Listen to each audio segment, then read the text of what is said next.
Have you been to the crossing points? I really resent that form of argumentation. When were you last there at all? Sure. I really resent it.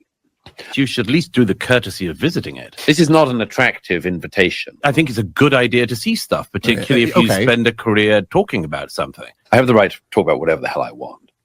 And no one's going to stop me or try to intimidate me. And I think that if I said to somebody else the other way around, it would be equally reprehensible.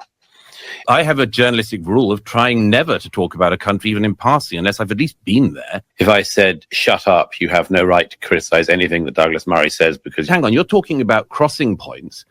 And not only have you never been to a crossing point in either Egypt or in Israel, but you've never even been to the region. Okay. It's not an exact comparison, but seriously, is that a reasonable form of argument? No.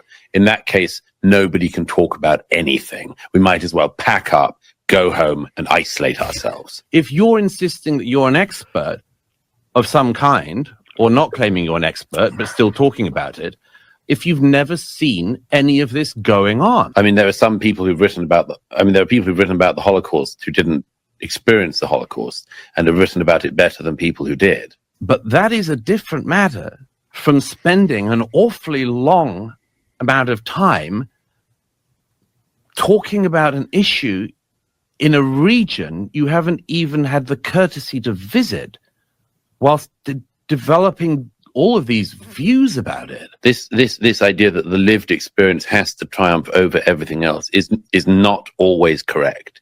Should at least know what it is, what the territory is, what the situation is in the region. There's an irony to this, but let's skate over the irony.